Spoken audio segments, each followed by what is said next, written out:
బ్రతికున్న మనిషిని కాగితాలపై చంపేసి డెత్ సర్టిఫికెట్‌తో పాటు ఫ్యామిలీ సర్టిఫికెట్‌ను కూడాను నకిలీవి జనరేట్ చేసి కోట్లాది రూపాయల భూమిని కొల్లగొట్టారన్న ఆరోపణ మీద మాజీ స్పీకర్ తమ్మినేని సీతారాం కుటుంబ సభ్యులపై ఆ భూ యజమాని ఇచ్చిన కంప్లైంట్ మీద పోలీసులు నెల రోజుల పాటు చేసిన దర్యాప్తులో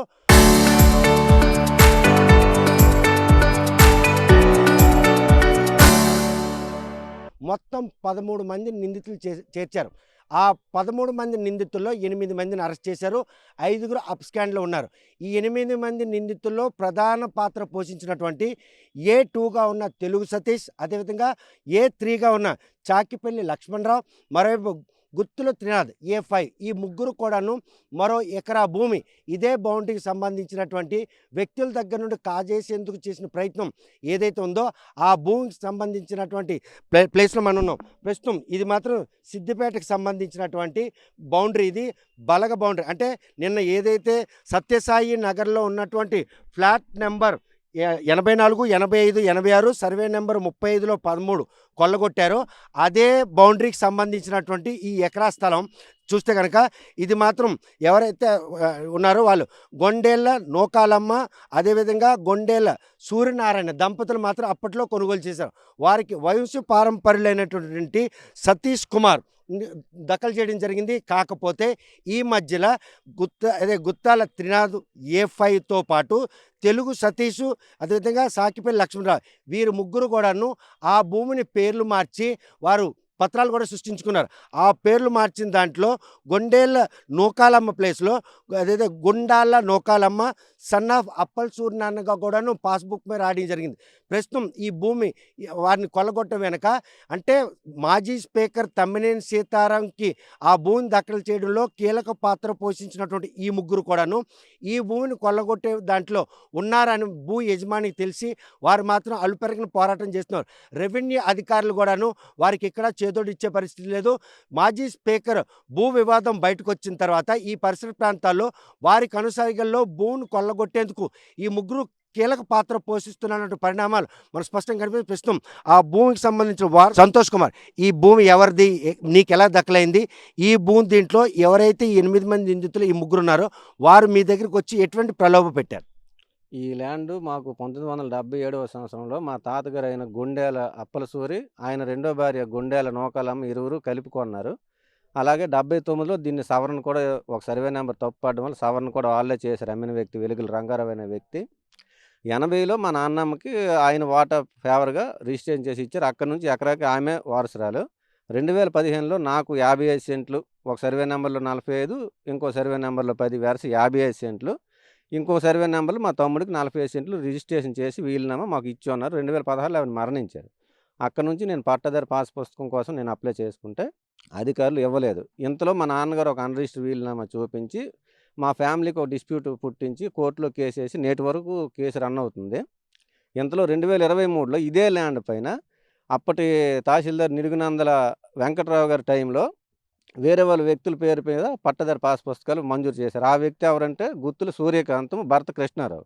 వాళ్ళ నెగిటివ్ ప్లేసు ఫస్ట్ బలగా అన్నారు, రెండోది వైజాగ్ అని చెప్పారు. అలాగని చెప్పేసి అధికారులు ట్యాంపరింగ్ చేసిన రికార్డుల ప్రాప్తికి గౌరవ శ్రీకాకుళం కోర్టు వారి వద్ద ఇంజక్షన్ ఆర్డర్ మంజూరు చేసుకుని మాకు నేటి వరకు ఇబ్బందులకు గురి చేస్తున్నారు. దీనిపై ఎన్నిసార్లు నేను కలెక్టరేట్లో స్పందించిన, అర్జీ పెట్టుకుని 3 సార్లు అర్జీ పెట్టుకున్నాను, 3 ఎంఆర్ఓలకి అర్జీ పెట్టుకున్నాను, కానీ ఇంతవరకు దాన్ని స్పందించలేదు. కోర్టు కేసులో విషయంలో మీకు ఈ భూమి వేరే వారికి దఖలు చేసిన దాంట్లో నిన్న ఏదైతే మాజీ స్పీకర్ తమ్మినేని సీతారాం భూ వివాదంలో అరెస్ట్ అయిన 8 మందిలో ఎవరెవరు ఉన్నారు, వాళ్ళు మీ దగ్గరికి వచ్చి ఎటువంటి ప్రలోభ పెట్టారు? ఈ 2023లో ఈ విషయం తెలిసిన తర్వాత నేను వెళ్ళి ఎంఆర్ఓ గారిని అప్పుడున్న నిడుగునందల వెంకట్రావుని కలవగా అప్పుడు ఉన్న విఆర్ఓ విశ్వేశ్వరరావు అనే వ్యక్తి విఆర్ఓ, ఇది మీ టైంలో జరిగిందంటే నాకు ఏ సంబంధం లేదు, ఇది స్పీకర్ తాలూకు మనుషులు చేయించారు అన్నారు.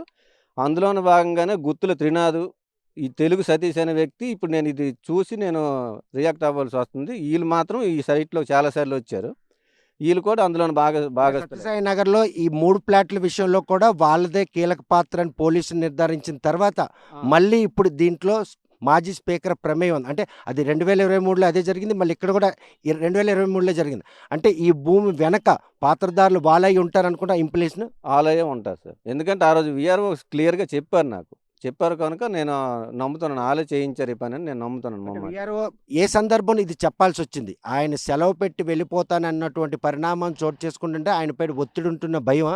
నేను మీ టైంలో జరిగిందంతే నాకు సంబంధం లేదు. కావాలంటే నేను సెలవు పెట్టి వెళ్ళిపోతాను. మీరు చేసుకోండి అని చెప్పాను నేను. స్పీకర్ తాలూకు మనుషులు నాకు ప్రలోభ పెట్టారు గానీ నేను నమ్మలేదు, వినలేదు అని చెప్పారు.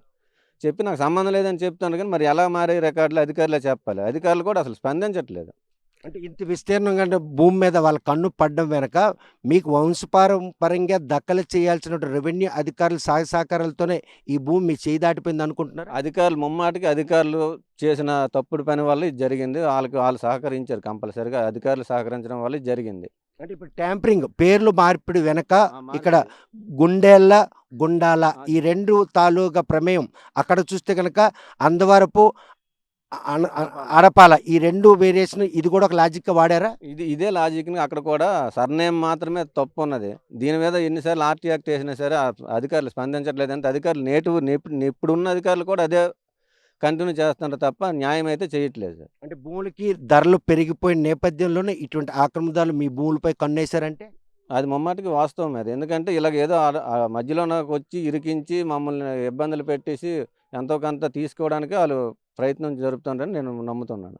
చూస్తే కనుక భూముల ధరలు అమాంతంగా పెరిగి శ్రీకాకుళం పట్టణం శరవేగంగా విస్తరిస్తున్న నేపథ్యంలో రైట్ సైడ్ మనం చూస్తున్నాం NH-16. ఆ NH-16కి ఆనుకుని ఉన్నటువంటి కోట్లాది రూపాయలు విలువ చేసినట్టు ఈ భూములు కొల్లగొట్టేందుకు మాత్రం ఒక టీం అంటే పనిచేస్తుందని చెప్పుకోవచ్చు. అందులో భాగంగా 2023లో ఏదైతే మాజీ స్పీకర్ తమ్మినేని సీతారాం రిజిస్ట్రేషన్ చేయించుకున్న తప్పుడు పత్రాలతో రిజిస్ట్రేషన్ ఫ్లాట్లు ఉన్నాయో ఈ ఉదంతం బయటపడిన తర్వాత అదే ఏడాది వాళ్ళ నాన్నమ్మ దగ్గర నుండి వంశపారంపర్యంగా దక్కలైనటువంటి ఈ భూమి తాలూకా కాగితాలు మార్చి వారు కూడా పట్టాదారు పాస్ పుస్తకాలు చేసుకున్నారు. అప్పట్లో కూడా అధికారులు కూడా ఇది స్పీకర్ హోదాలో ఉన్నటువంటి వ్యక్తుల తాలూకా ప్రలోభం ఉంది. ఇటువంటి పరిణామాల నేపథ్యంలో తమ భూమి ఎక్కడ పోతుందని ఉన్నట్టు భయం వారిని నెలకొనుంది. చూస్తే కనుక ఈ పరిణామాలన్నీ ఎలా తీసుకోవాలి? ఈ పరిసర ప్రాంతాల్లో అప్పట్లో పెద్దోళ్ళందరూ భూములు సంపాదించుకున్నారు, సేద్యం చేసేవాళ్ళు. కానీ ఇప్పుడు సేద్యం ప్రక్రియ లేకపోవడంతో ఖాళీగా ఉన్న భూములపై ఇలాంటి కబ్జాదారులు కన్నుపడిందంటే? ఇప్పుడు ప్రస్తుతానికి శ్రీకాకుళంలో రేట్లు అభివృద్ధి చెందుతున్నటువంటి ఈ శ్రీకాకుళం నగరం ఒకప్పుడు పంచాయతీగా ఉన్న మా ప్రాంతం ఇప్పుడు మున్సిపాలిటీలో కలిసిన తర్వాత ఇంతవరకు మున్సిపాలిటీలో చేస్తున్నటువంటి భూదందాలు ఏ విధంగా అయితే కొనసాగించి దాదాగిరి చేసి లేకపోతే దౌర్జన్యాలు చేసి ఆక్రమించుకున్నటువంటి పరిస్థితులు అయితే గతంలో చవి చూసాము విన్నాము కూడాను. అదే తరహాలో ఇప్పుడు గ్రామీణ ప్రాంతాలైనటువంటి ఏరియాలో అన్నిటి కూడా దీనికి ఆనుకొని ఉన్నాయి కనుక పట్టణ ప్రాంతాలన్నిటిని కూడా కలుపుకొని ఇదొక దందాగా నడుపుతున్నారు. ఈ దందా వెనుక పెద్ద హస్తాలే ఉన్నాయి. ఇప్పుడిప్పుడే బయటపడినటువంటి పరిణామాల్లో మనం చూసుకున్నట్టయితే తమ్మినేని సీతారాం గారి పేరు కూడా వచ్చిందనంటే ఇది ఎంత లెక్కల్లో ఎంతమంది దీని వెనుకుని రెవెన్యూ సిబ్బందిని కూడాను వాళ్ళు ట్యాగ్ చేసుకొని రెవెన్యూ సిబ్బందిని వాళ్ళు గుప్పెట్లో పెట్టుకొని వాళ్ళు ఏం చేస్తున్నారంటే ప్రభుత్వ అధికారాన్ని ఉపయోగించి ఇలాగ అన్యక్రాంతానికి గురి చేస్తున్నటువంటి వాళ్ళు ఎవరైనా ఉన్నారని అంటే అది ముఖ్యంగా పేద ప్రజలే. నిజానికి భూమిని సేద్యం చేసి భూమిలో ఉంటూ పన్నులు కట్టుకుంటూ గత 40-50 సంవత్సరాలు బట్టి ఉన్నటువంటి వాళ్ళ రికార్డులు ఈ రోజు వరకు ప్రభుత్వ అధికారులు ఇవ్వలేదని అంటే ప్రభుత్వేతర సిబ్బంది చేస్తున్నటువంటి అన్యాయక్రాంతము నెక్స్ట్ ప్రభుత్వ అధికారంలో ఉన్నటువంటి మినిస్టర్లు కానీ లేకపోతే ఇంకెవరు కానీ వీళ్ళు చేస్తున్నటువంటి అన్యాయక్రాంతాలకి అరికట్టవలసిన సమయం కూడా ఆసన్నమైంది. 8 మంది నిందితుల అరెస్టులో ఇక్కడ కీలక పాత్ర పోషించిన గుత్తుల త్రినాథు, అదేవిధంగా తెలుగు సతీష్‌తో పాటు సాకిపల్లి లక్ష్మణరావు వీళ్ళు ముగ్గురు కూడా ఆ భూమి మాజీ స్పీకర్ తమ్మినేని సీతారాం దఖలు చేయడంలో కీలక పాత్ర పోషించారు. పోలీసులు కూడాను స్పష్టం చేశారు. మరి ఈ భూమిలో కూడాను వారి అండదండలే ఈ గ్యాంగ్‌కు ఉన్నాయంటే? వాళ్ళే ఇక్కడికి వచ్చారండి. సతీష్ గారు వచ్చారు, త్రినాథ్ గారు వచ్చారు. మమ్మల్ని కొంతమంది గ్రామస్తులు కూడా మేము వచ్చి అడ్డుకోవడం జరిగింది. ఇలాగ ప్రహరీ గోడ కూడా కట్టారు. ఆ ప్రహరీ గోడను కూడా మేము కూల్చడం జరిగింది. రాత్రి నిర్మాణం జరిగింది. దాన్ని మేము కూల్చేసాము. కూల్చినప్పటికి కూడాను వాళ్ళు వచ్చి వయా మీడియాగా మాట్లాడుతున్నారు. మీకేమిటి మాకేమిటి? అరే భూమి మాదైతే మేము మీకు ఇవ్వాల్సిన కర్మ మాకేమున్నది? హక్కు మాది. ఇది మాకు స్వయం అనేసి దాన్ని తృణీకరించాము. మేము ఇవ్వడానికి మమ్మల్ని పెద్దలను కూడా బలోపేతం చేసి 1 లక్ష 2 లక్షలు లక్షలు అప్పటి రేట్లు బట్టి. ఆ తర్వాత మాకు 10 లక్షలు 20 లక్షలు కూడా ఇవ్వడానికి కూడా వయా మీడియాను కొంతమందిని వాడుకున్నారు. ఈ భూమి విషయంలో 10 సార్లు దఫాలుగా వచ్చేసి మమ్మల్ని మానసికంగా ఇబ్బందులనమాట. అయితే ఏ రోజైనా న్యాయం అనేది తెలుస్తది. అది మేము దీన్ని తీసుకొని టూకీగా తీసుకోలేదు. దీన్ని మేము సీరియస్‌గా తీసుకొని మేము హైకోర్ట్‌లో కూడాను వీడికి కావాల్సిన సపోర్ట్ చేసుకుంటూ మేము హైకోర్ట్‌కెళ్ళాము. హైకోర్ట్‌లో కూడా దీన్ని రిట్ వేయడం వాళ్ళు రిట్ తెచ్చుకున్నారు. వాళ్ళకి రిట్ తెచ్చుకోవడానికి సహకరించినటువంటి ఎవరు? అప్పుడు ఉన్నటువంటి తహసీల్దారు, ఆర్ఐ, వీఆర్ఓ వాళ్ళకి పట్టాదారు పాస్ పుస్తకాలు ఇచ్చారు. దీనికి తోడుగా అప్పుడున్నటువంటి ఆర్‌డీఓ గారు కూడాను. దీనికి అంతటికి కూడాను జేసీ గారు మరి ఏ విధంగా దీన్ని పరిగణనలోకి తీసుకొని వీళ్ళకి పట్టాదారు పాస్‌బుక్‌లు ఇచ్చారో మాకు తెలీదు. చూస్తే కనుక ఈ త్రినాథ్‌కి గాని, తెలుగు సతీష్‌కి గాని, లక్ష్మణరావుకి గాని ఈ భూమిని కొనుగోలు చేసే స్తోమత ఉందా? లేకపోతే వారు వెనకుండి వాళ్ళు దఖలు చేసిన తర్వాత ఆ భూమిని కొల్లగొట్టే ప్రక్రియలో భాగంగా ఇది పాస్‌బుక్ క్రియేట్ అయిందా? ఒక్క పూటకు భోజనంకి ఇంకోడికి అడుక్కునే పరిస్థితిలో ఉన్నటువంటి వాడు భూమిని ఎలా కొనగలుగుతాడు? వాళ్ళ ఇంటి పరిస్థితి వాళ్ళు తెలుసుకున్నప్పుడే వాళ్ళకి అర్థమవుతుంది నా పరిస్థితి ఏమిటనేది. వాడు ఒక పూట గురించి ఎవడినో ఒకడిని సంకనేసుకొని నడుచుకున్నటువంటి వాడు భూమి కొంటాడంటే ఎవడు నమ్ముతారండి? కానీ ఇలా దస్త్రాలు మార్చడం వెనకంలో ఆయనకున్నటువంటి చేతి వాటాన్ని చాటుకొని పెద్ద పెద్ద పొలిటీషియన్ అండతో ఈ భూములు కొల్లగొట్టేందుకు ఎవరైతే త్రినాథ్ ప్రయత్నాలు చేస్తున్నాడంటే శ్రీనాథ్ పక్కాగా ఇదే భూమిలో మాకెందుకంటే వాడిక్కడికి వచ్చాడు గనుక మేము చెప్పగలుగుతున్నాము. వాడి పనే ఇదే అని మాకిప్పుడే బట్టబయలైంది. ఎందుకంటే మాకు చెరువు దూరంలో ఉన్న కిలోమీటర్ దూరంలో ఉన్నటువంటి సత్యసాయి నగర్ కాలనీలోనే పెద్ద కుంభకోణం సృష్టించారు. ఇంటి పేర్లు మార్చేసి చేశారు. సేమ్ ఈయనది కూడాను సంతోష్ గొండాల నూకాలమ్మగా చిత్రీకరించి వాళ్ళ డెత్ సర్టిఫికేట్ వీళ్ళు కాదు, వాళ్ళు కాదు. వీళ్ళేమో ఎస్సీ వాళ్ళు, వాళ్ళేమో బీసీ వాళ్ళు. వీళ్ళు మెయిన్ టార్గెట్ కూడాను ఈ చుట్టుపక్కల ప్రాంతాల్లో ఎస్సీలను కూడా టార్గెట్ చేసుకొని వీళ్ళు బెదిరించి, హెదిరించి ఏదో రకంగా లోపరుచుకోవాలని చూస్తున్నటువంటి. అయితే వాళ్ళు కొనే స్తోమత అయితే లేదు. కానీ వీరి వెనక పెద్ద అండదండ ఏదైనా ఉందంటే అది రాజకీయ వ్యవస్థే. దానిని అనుసరించి పనిచేస్తున్నటువంటి ఏదైనా రాజకీయ యాత్రకు సంబంధించినదో ఆ ఇన్సిడెంట్ రెండు కోయిన్సైడ్ రెండు అవుతున్నాయి. ఒకటే సార్. అది ఇది 2 కలిపి ఒకటే. దీంట్లోని ఏమీ తేడా లేదు.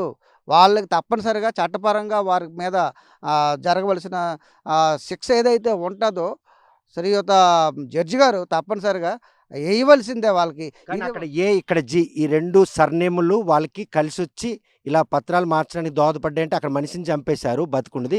ఇక్కడేమొచ్చి పత్రాలు మార్చేశారు. అంటే ఈ ప్రక్రియలో రెవెన్యూ శాఖ అధికారుల అండదండలతో పాటు రాజకీయ పెద్ద తలకాయలతోగా అండ. ఇప్పుడు ఆ ఉదంతంలో మాజీ స్పీకర్ కూడా బయటకు రావడం జరిగింది. ఫ్యామిలీ మొత్తం కూడా వాళ్ళ అబ్బాయికి రిజిస్ట్రేషన్ చేసుకున్నారు. సో భవిష్యత్తులో ఈ ఎకరా స్థలం కూడా వాళ్ళకే దక్కలేందుకు త్రినాథ్ ప్రయత్నించాడంటే అది జరగొచ్చు. జరగకూడదని లేదు. ఎందుకంటే వాళ్ళ పేరునే పట్టాదారు పాస్ పుస్తకాలు ఉన్నాయి. భూమిలో సాగులో ఉండొచ్చు గానీ, పట్టాదారు పాస్ పుస్తకాలు వాళ్ళ దగ్గర ఉండి చేతులు మారొచ్చు. మార్చడానికి వాళ్ళకేమి అది క్షణాల్లో జరిగినటువంటి పని అది వాళ్ళకి. వాళ్ళేం డబ్బు ఇవ్వాలా, వాళ్ళేమి అవతల వాళ్ళు డబ్బు తీసుకోవాలా, రెండూ లేదు. ఇదే జరిగినటువంటి పరిణామం. ఇంకేం లేదు. చూస్తే కనుక ప్రస్తుతం పెద్దపాడుతో పాటు 7 పంచాయతీలు శ్రీకాకుళం కార్పొరేషన్‌లో విలీనం కావడంతో కార్పొరేషన్ పరిధిలోకి వచ్చాయి. భూముల ధరలు అమాంతరంగా పెరిగిన ఈ నేపథ్యంలో తమ ముత్తాతల నుండి దక్కలేనటువంటి భూములు పత్రాలు మార్చి ఈరోజు భూములపై మాత్రం కన్నుపడ్డాయి. కాకపోతే మాజీ స్పీకర్ తమ్మినేని సీతారాం భూభాగోతం బయటపడడంతో ఈరోజు ఈ పరిసర ప్రాంతాల్లో చాలామంది ఇలా బయటకొస్తున్నారు. అందులో సతీష్ కుమార్ ఒకరుగా మనం స్పష్టం చేయొచ్చు. ఎందుకంటే అక్కడ ఏ అన్నటువంటి సర్‌నేమ్‌ను క్రైటీరియా తీసుకొని అక్కడ అందవరపు గోవిందరాజులు మాత్రం బతికుండగానే కాగితాల మీద చంపేసి డెత్ సర్టిఫికేట్, ఫ్యామిలీ సర్టిఫికేట్ తీసుకుని ఆ 3 ఫ్లాట్లను కూడాను మాజీ స్పీకర్ తమ్మినేని సీతారాం తనయుడు నాగు పేరు రిజిస్ట్రేషన్ చేసుకున్నారు. ఈ విషయాన్ని పోలీసులు ఇప్పటికే నిర్ధారించారు. అదే ఏడాది ఈ సతీష్ కుమార్‌కి సంబంధించినటువంటి ఎకరా స్థలం ఏదైతే ఉందో ఆ స్థలంలో తండ్రి కొడుకుల మధ్యన వివాదం కోర్టులో ఉంటుండగానే మళ్ళీ పట్టాదారు పాస్ పుస్తకం సృష్టించుకోవడంలో మాత్రం కేవలం అప్పట్లో స్పీకర్ హోదాలో ఉన్న తమ్మినేని సీతారాం పలుకుబడిని త్రినాథ్ ఒడిసి పట్టుకొని రెవెన్యూ అధికారులు బెదిరించి పట్టాదారు పాస్ పుస్తకాన్ని చేసుకున్నారు. ఇక్కడ కూడా 2 సర్‌నేమ్‌లు జీ కావడంతో ఆ సర్‌నేమ్‌ను మార్చి ఈరోజు పాస్‌బుక్ చేయించుకోవడం జరిగింది. కాకపోతే ఈ విషయంలో మాత్రం ఈ పరిసర ప్రాంతాల్లో ఆ ఉదంతం బయటపడిన తర్వాత ఇంకా ఎన్ని ఉదంతాలు బయటకొస్తాయా అన్న విషయం వేచి చూడాల్సిందే. వీడియో జర్నలిస్ట్ రామకృష్ణతో సత్యం, ఆర్టీవీ శ్రీకాకుళం.